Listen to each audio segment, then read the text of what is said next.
আসসালামু আলাইকুম। কেমন আছো সবাই? আশা করি তোমরা সবাই ভালো আছো। এসএলএসটি ম্যাথামেটিক্স নামে আমাদের যে হোয়াটসঅ্যাপ গ্রুপ ও টেলিগ্রাম চ্যানেল আছে, সেখানে প্রতিদিন দুটো করে ইম্পর্টেন্ট কোশ্চেন শেয়ার করা হয়। 27শে সেপ্টেম্বর যে দুটো কোশ্চেন শেয়ার করেছিলাম, এই কোশ্চেন দুটোর সলিউশনই আজ আমরা ডিসকাস করব। তোমরা যদি কেউ এই কোর্সটি নিতে চাও, তো আমার এই হোয়াটসঅ্যাপ নাম্বারে কন্ট্যাক্ট করবে। এবং কেউ এমন আছো যে কোর্সটি নিতে খুবই ইচ্ছুক কিন্তু ফিনান্সিয়াল প্রবলেম আছে, তো আমাকে এই হোয়াটসঅ্যাপ নাম্বারে জানাতে পারো। Okay, first question: let fx be continuous and differentiable over a minus h to a plus h. A belongs to real number. Let fx equals f dash x divided by fx minus fa minus 1 by x minus a if x not equals to a, and alpha if x equals to a when fx is continuous at x equals to a. তো এখানে fx একটা continuous এবং differentiable function দেয়া আছে, এবং fx ফাংশনটা x not equals to a এর জন্য এটা হবে এবং x ইকুয়ালস টু a এর জন্য আলফা হবে। এবং fx is continuous at x equals to a, যদি fx যদি x ইকুয়াল টু a তে কন্টিনিউয়াস হয়, আমাকে আলফা ভ্যালুটা কি হবে সেটা আমাদের বের করতে হবে। তো যেহেতু fx ফাংশনটা x ইকুয়ালস টু a তে কন্টিনিউয়াস বলেছে, তাহলে x ইকুয়াল টু a তে লিমিট ভ্যালু এবং a তে ফাংশনাল ভ্যালু কি সেম হবে, তাহলে f of a equals to limit x tends to a, এইটা আমি লিখতে পারবো। fx is continuous at x equal to a, so আমরা লিখব f of a equals to limit x tends to a f of x। এবার f of a এর ভ্যালুটা দিয়ে আছে আলফা, আলফা বসিয়ে দিলাম, limit x tends to a এবং fxটা আমরা বসিয়ে দিলাম। এবার fx এর যে ফাংশনটা, পুরো ফাংশন, এই পুরোটাই কিন্তু আমার ফাংশন, ঠিক আছে। fx এর ভিতরেও আবার fx লুকিয়ে আছে, সে যাই হোক, আমরা একটু সিম্পলিফাই করলাম, ঠিক আছে। এটা এলসিএম করলে x minus a into f of x minus f a হবে, এটার সাথে এটা গুণ হয়ে যাবে x minus a into f dash x minus, এটার সাথে এটা গুণ minus f x plus f. এবার আমরা যদি এক্স টি এ যদি এখানে সাবস্টিটিউট করি, তাহলে এ সাবস্টিটিউট করলে এটা জিরো হয়ে যাচ্ছে, এটা এফ অফ এ হয়ে যাচ্ছে, minus F of A plus F মানে জিরো আসবে। নিচেও যদি এক্স টি এ সাবস্টিটিউট করা হয়, তাহলে এটাও কিন্তু জিরো চলে আসবে, তাহলে জিরো বাই জিরো ফর্ম চলে আসছে। জিরো বাই জিরো ফর্ম যদি চলে আসে, তাহলে আমরা এল হসপিটাল রুল অনুযায়ী উপরের ডেরিভেটিভ নিচেও ডেরিভেটিভ করতে পারবো।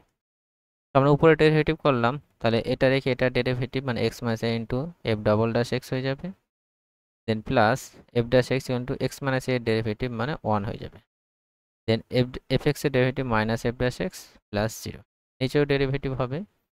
তো এক্স মাইনাস এ ইন্টু এটার ডেরিভেটিভ করলে এফ ড্যাশ এক্স হবে, আর এফ এর ডেরিভেটিভ কনস্ট্যান্ট ডেরিভেটিভ 0 হয়ে যাবে। দেন তারপরে এটা ইন্টু এটার ডেরিভেটিভ, এটা মানে কত f of x minus f a, আর এক্স মাইনাস এর ডেরিভেটিভ করলে 1 মানে এর সাথে 1 গুণ হয় মানে এটাই হবে। উপরে F dash x plus f dash x minus f dash কেটে গেল, যে পোর্শনটা থাকলো সেখানেও যদি আমরা আবার x equal to S substitute করি, তাহলে এই পার্টটা 0 চলে আসবে। নিচে যদি x equal to S substitute করা হয়, এটা 0 হয়ে যাবে, F of F minus F of 0 মানে আবার 0 বাই 0 ফর্ম চলে আসবে। আবার যেহেতু 0 বাই 0 ফর্ম আসলো, আবার এল হসপিটালের অনুযায়ী আমরা উপরের ডেরিভেটিভ নিচেও ডেরিভেটিভ করতে পারবো। তো আমরা উপর ডেরিভেটিভ করলাম এক্স মাইনাস এ ইন্টু এখানে এফ ট্রিপল ড্যাশ এক্স হয়ে যাবে, আর যেহেতু কন্টিনিউয়াস ডেরিভেটিভ বলেছে মানে সব ডেরিভেটিভগুলো এক্সিস্ট থাকবে। তারপরে f double dash x into x minus a derivative মানে 1 হবে, নিচেও ডেরিভেটিভ করবো আমরা, তাহলে x minus a into f double dash x হয়ে যাবে plus f dash x into x minus a derivative 1 হবে, then plus f dash x, আর এটা তো 0 হয়ে যাবে। এবার কিন্তু আমরা ডাইরেক্ট এক্সেল দিয়ে সাবস্টিটিউট করতে পারবো, কোনো আনডিফাইন্ড টার্ম বা ইন্টারমিডিয়েট ফর্ম কিন্তু আসবে না। এক্সেল এ যদি এখানে বসানো হয়, এটা 0 হয়ে যাবে, F double dash F x আছে, তাহলে এখানে এফ ডবল ড্যাশ এ হয়ে যাবে, নিচে এটা বসালে 0 হয়ে যাবে, এটা F dash a plus f dash a, তো এফ ডবল ড্যাশ এ, আর এখানে এফ ড্যাশ এ মানে 2 এফ ড্যাশ এ। তো এটা কার ভ্যালু, এফ অফ এর ভ্যালু মানে আলফার ভ্যালু, তো আলফা ভ্যালুটা বের করতে বলেছিল, সেটা আমাদের আসলে f double dash a by 2 into f dash. তো সেটা আমাদের ডি যে অপশানটা আছে এই অপশানটার সাথে ম্যাচ করছে। ওকে, আমরা নেক্সট প্রশ্ন দেখে নিই। Question number 2, limit x tends to a 1 plus x তার power 1 by x minus e plus half e x divide by x square is, এখানে একটা লিমিট বের করতে বলেছে যেখানে এক্স টেন্ডস টু 0 হচ্ছে এবং এই ফাংশনটা আমাদের দেয়া আছে। তো ওকে, লিমিট কি আছে, x tends to 1 plus x তারপর 1 by x minus into plus half x divide by x. এই যে পোর্শনটা আছে 1 প্লাস এক্স তারপর 1 বাই এক্স, এটাকে আমরা ফরম্যাটে লিখতে পারি। ঠিক আছে, আমরা জানি লগ এম ইকুয়ালস এম, তাহলে এমকে আমরা এভাবেও লিখতে পারবো, পাওয়ার লগ অফ এটা হবে। ঠিক আছে, পাওয়ার লগ অফ এটা মানে পাওয়ার লগ অফ 1 প্লাস এক্স তারপর 1 বাই এক্স হবে। আর লগের মধ্যে যদি পাওয়ার থাকে সেটা কি চলে আসবে, সামনে চলে আসবে। সেই জন্য আমরা কি হলো power 1 by x into log of 1 plus x. এবার লগ 1 প্লাস এক্স এর এক্সপেনশন আমরা জানি, লগ 1 প্লাস এক্স এর এক্সপেনশন কি হবে, x into x minus x square by 2 plus x cube by 3 minus x power 4 dot dot এইভাবে কিন্তু চলতে থাকবে। তার আমরা এই জায়গাটায় লগ 1 প্লাস এক্স এর এক্সপেনশন আমরা বসিয়ে দেব। এবার এর পুরোটা কিন্তু এর মাথায় আছে, তাহলে এটা 1 বাই এক্স আছে, তাহলে 1 বাই এক্স আমি গুণ করে দিতে পারবো। 1 বাই এক্স যদি গুণ করে দেওয়া হয় তাহলে power 1 minus x by 2 x square by 3 এভাবে হবে। তাহলে পাওয়ার কি হবে 1 minus x x by 2 plus x square by 3, আর লিখছি না। তাহলে এখানে পাওয়ার 1, তাহলে পাওয়ার 1 ইন্টু পাওয়ার বাকি পোর্শনটা লিখতে পারবো x by 2 plus x square by 3 এভাবে লিখতে পারবো। কারণ সাপোজ মাইনাস 1 প্লাস যদি 4 থাকে তাহলে আমাকে ইন্টু 1 পাওয়ার 4 লিখতে পারি, সেরকম ব্যাপারটা। তাহলে এখানে পাওয়ার 1 হবে, পাওয়ার 1 মানে হয়ে যাবে, তাহলে বাকি যে পোর্শনটা সেটা আমার থেকে গেল। Than minus plus half x, তাহলে আমরা শুধু এই কাজটাই আমরা এটাই একটু সিম্পলিফাই করলাম এর ফরম্যাটে, বাকি যেগুলো ছিল সবই কিন্তু আমরা সেম রেখেছি। এবার আমরা যদি এখানে লিমিট কি আছে, এক্স টেন্ডস টু 0 আছে, 0 দিয়ে এখানে সাবস্টিটিউট করা হয়, তো 0 দিয়ে সাবস্টিটিউট করা হয় এখানে আছে ইন্টু পাওয়ার কি 0 চলে আসবে, সবগুলো 0 চলে আসবে, মানে পাওয়ার 0 মানে কত হবে 1 হবে, তাহলে মাইনাস আর এখানে 0 পুট করলে কত হয়ে যাবে 0 হয়ে যাবে, হাফ ইন্টু এক্স আছে তাহলে 0 হয়ে যাবে। মাইনাস মানে উপরে 0 চলে আসছে এবং নিচে তো এক্স স্কোয়ার আছে, এখানে 0 আসলে 0 মানে কি, মানে 0 বাই 0 ফর্ম চলে আসলো। এই 0 বাই 0 ফর্ম চলে আসলে এল হসপিটাল রুল অনুযায়ী আমরা উপরেও ডেরিভেটিভ করতে পারবো, নিচেও ডেরিভেটিভ করতে পারবো।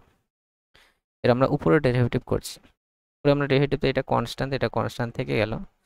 এবার পাওয়ার এক্স এর ডেরিভেটিভ কি হয়, পাওয়ার এক্সই হয়, এর পাওয়ার সাপোজ যদি 5x থাকে তাহলে পাওয়ার 5x হবে, তারপরে 5x এর আবার ডেরিভেটিভ 5 হবে।